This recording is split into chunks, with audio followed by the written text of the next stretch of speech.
abstaining and fasting during Lent are now and have for all throughout church history been ingrained within the Lenten tradition. And I think they have a profound significance for us as human beings. And indeed, it's much older even than our church, that the act of fasting and abstaining is something that we get from our Jewish sisters and brothers. And Jesus himself spoke of fasting. And there was all kinds of abstaining from certain foods and drinks at different seasons throughout the year. That when we do this, it's not to say that there's something inherently wrong with meat, or that there's something wrong with eating and that we shouldn't do it. That's not what it is, but rather when we refrain from something that we want or that we desire, we become more conscious and aware of that thing. And we also consecrate it and make it sacred. That's what a sacrifice is to make sacred. And there's this sense that, God has created this world, and God has given us our very own lives. And by maybe going without food, we can be mindful of our dependence on that. And it can make us a little bit more aware of our vulnerability and our need for God, and how God has blessed us. By going without, we recognize the abundance of God's goodness and mercy, so that when we have it, we don't take it for granted. We don't think about the air we breathe very much, but I imagine if you were up on a spaceship somewhere, you might start thinking about oxygen in a different way.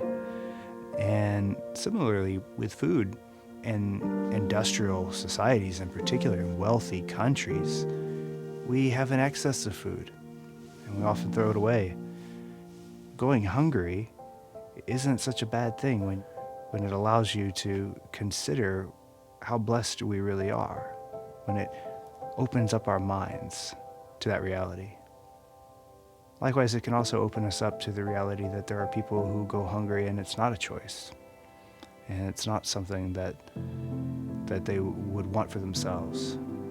And by going without food for a bit of time, it brings us and draws our attention to them as well. And that's where almsgiving comes into play, because the food that we give up, maybe we could give it to those who are going hungry and it's not their choice.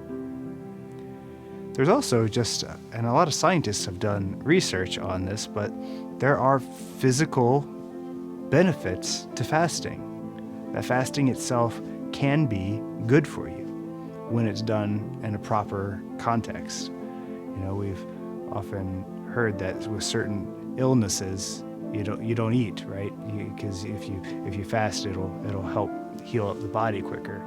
Whereas other foods, you have to eat certain foods like chicken noodle soup and all of that. That fasting itself can be good for us on a physiological level too. That oftentimes we're putting so much junk in our bodies, and I put myself in that category, that we're causing ourselves harm. And we think that, by fasting, that somehow we're doing something negative, but it actually could be quite good for you.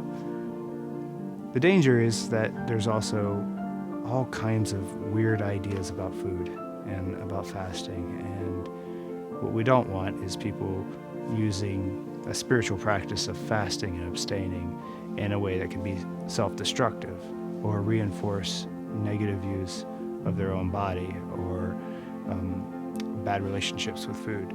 So it's not to be used as a way of reinforcing negative body images, or trying to lose weight for some sense of putting yourself down. And if I fast, then I'll lose weight and I'll look better, or whatever it may be. So really, it can become a tricky thing, but if done right, it can be a great rewarding practice.